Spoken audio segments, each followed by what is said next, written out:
Hello and welcome to another pen video from me, Penultimate Dave. So I have here another Benu pen for review. You can see this lovely Benu gold foil logo there, and also the lovely inscriptions on the box. This is a cardboard box, so this is fully recyclable, and if I turn the box over, you will see that this is an Ocean Breeze. So this is the Benu Euphoria Ocean Breeze in a broad nib. So I think let's open the box. The first thing you'll see here is the pen in this cardboard sleeve or pouch. You'll see the product information and lifetime warranty and care guide here.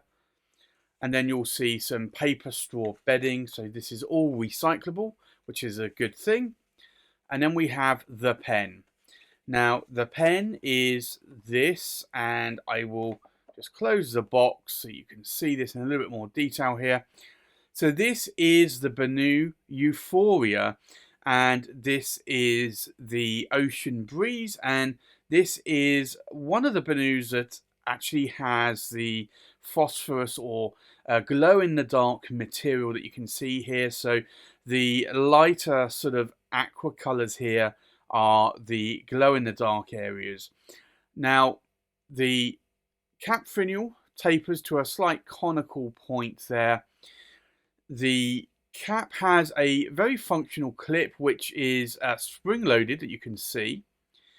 Now the pen and the cap are faceted, and you can see that here. If I rotate the pen slightly, you'll see those facets come alive. The cap tapers into what is the cap finial here, and there is a slight sort of, you'll see here, a slight sort of line which is where the clip joins the spring-loaded clip to the cap. The cap here tapers out to this point here, and then we have a plastic black Benu cap band. There's a slight step down, and then on the body it tapers right out until what is the end cap here. Now if I unscrew the cap, you'll see here it has a number 6 size nib, which is unusual because these are typically number 5 size nibs on earlier Benus. This is a later model, the Euphoria, so this comes with a number 6 size nib, and this is a broad nib with an ABS plastic feed. But you can see the section there. It's got quite a bit of tipping actually on that nib, you can see there. The pen itself actually feels really nice in my hand. So the section does taper down quite a bit here and then flares out towards the nib. You do have some very wide cap threads here that are actually very shallow, so you don't really feel these. There's a slight step down here to the body from what is the facets down to a cylindrical section here. And then obviously you have the body that tapers back out. Now the filling mechanism on this pen is a cartridge converter, so you can just remove the cartridge converters. They're not screw-in converters, and I always find that these are very good to clean, because if I want to clean these, rather than just keep doing this all the time to try and clean the cartridge, I will just take a blunt ink syringe, fill it with water, inject water into here, put the converter down like that, and just let the inky water run out. So these are very easy to clean, and then if you wanted to clean a nib, you could just put a bulb flusher on here, filled with water, and just push that through to clean the section. So these are very sort of low maintenance pens. You can flush them out very, very, very quickly. So for me, that's always a good sign. Now, in terms of the size though, the size in my hand is really nice. If I hold it down here on the base of the section near the nib, and then if I hold it up here, I still find that this easily is supportable in my hand with the crook here of my hand. So this is really nice length. I can post the cap if I want to. I don't normally, and I don't see the need to. It doesn't post that securely, but it posts securely, but not deeply, I would say. It's not going to come off, but I don't need to post the caps, honestly. But I know some of you do. I know some of you don't want to lose your caps, or you just feel that you need to post your caps. So if you want to post your cap, you can do on this pen. But For me, though, this is quite a nice pen. You can see here you have the phosphorus sort of areas that will glow in the dark. You also have some silvery glitter here and sort of multicolour glitter there. And then you have the same here on the body. So this is quite a nice pen. I typically don't prefer the glow-in-the-dark versions. I do find those a little bit more gimmicky over just the regular glittery versions, but I know some people really do love these. So from that perspective, I think it's probably a good pen for those people that do like it. I think with that, let's do a size check, we'll do a weight check, we'll do a pen comparison, and then we'll do a writing sample. So the length of the pen, we are looking at about 148 millimeters in length. The length of the cap, we're looking at 70 millimeters in length. And because this is a faceted pen, it's not going to roll away, which is something I do really like. And I have been more liking faceted pens lately. The length of the body is 138 millimeters in length. So as you can see there, it's really not going to roll that much. So if you put it onto the desk, it literally is going to sit there. It's not going to roll around. And then you also have the clip to stop it just in case it did roll. But I think that's quite a really good. I like faceted pens because of that. So the weight of the pen, we are looking at just under 26.5 grams in weight. The weight of the cap, we are looking at just under 12 grams in weight.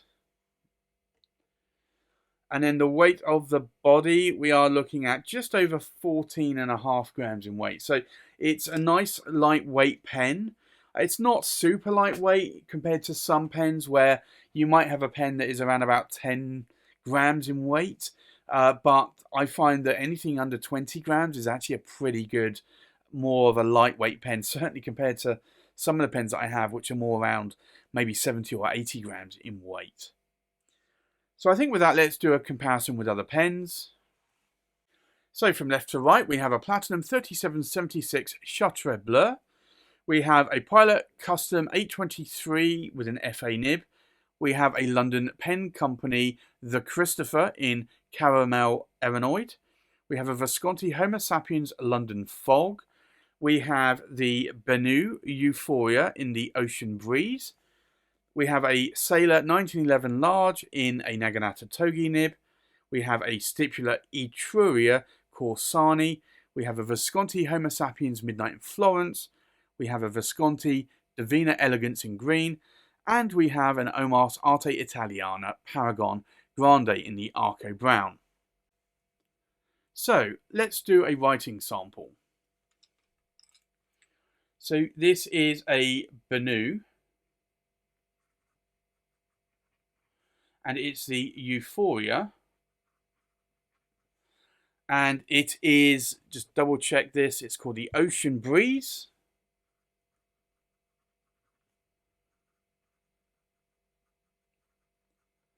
And it's a broad nib. And I have to say I am liking this broad nib. So it's a steel nib. It's a Schmidt nib, number 6 size nib.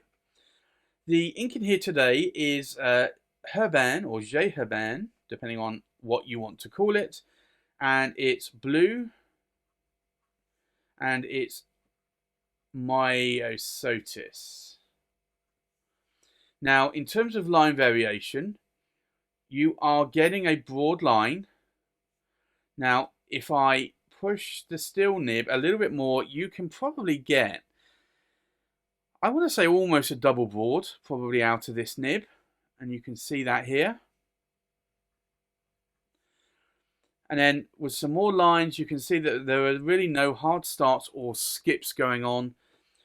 In terms of ink wetness, let's have a look. Wow, that's quite a wet nib. Yeah, so this is quite a wet nib. This is what I would call sort of verging on really a fire hose of a nib. This writes very well. So I'd like to thank Derek from Stonecop Fine Writing Supplies for loaning me this pen for review. If you haven't checked out Derek's website, go and check him out at Stonecop Fine Writing Supplies. Also, he has an Instagram account as well, Stonecop Fine Writing Supplies. So do go and check him out there as well. Derek also comes to the UK pen shows as well. So if you want to check him out in 2021 and beyond, then go check him out at one of those pen shows. If not, go and check him out on his website. He has a lot of Benus and likewise other pens as well, and inks as well. So what do I like and what do I not like about this pen? Well, I do like the size, I do like the weight. I love the facets on this pen. I love actually that this clip is spring loaded. I think that is a nice added thing that Benu have done here. I do like the overall design of the pen. I guess the one thing that I am not that partial to is the glow-in-the-dark sort of phosphorus style material. I know some people are into that. I just am not. So for me, that's the only, I guess really the only downside. It's a cartridge converter pen, so you can clean it nice and easily as well. So I think it ticks a lot of boxes. I'm just not that sort of up with or interested in the glow-in-the-dark versions of the pens myself, but I know some of you are. So other than that, I think the pen writes very well. You can see here it's a broad nib and it writes very smoothly. There's no hard starts, no skips. It's a smooth broad nib. It's not a toothy nib, and it hasn't really got a lot of feedback to the nib. So I actually find that this nib writes quite nicely. So other than that, really, I like the pen. I will be checking out some of the other materials though that Benu are doing in the Euphoria range. I think honestly the Euphoria is actually probably the right size for me. I do have some Benu Scepters. I have a Benu Scepter 1, 3 and 6 I have in my collection. But I may have to add some of the Euphorias into my collection at some point in the near future. So there you have it. That's my review of the Benu Euphoria in the Ocean Breeze with a broad steel nib. Thanks for watching. Please like, comment, subscribe, and I'll see you on the next pen video. Bye bye.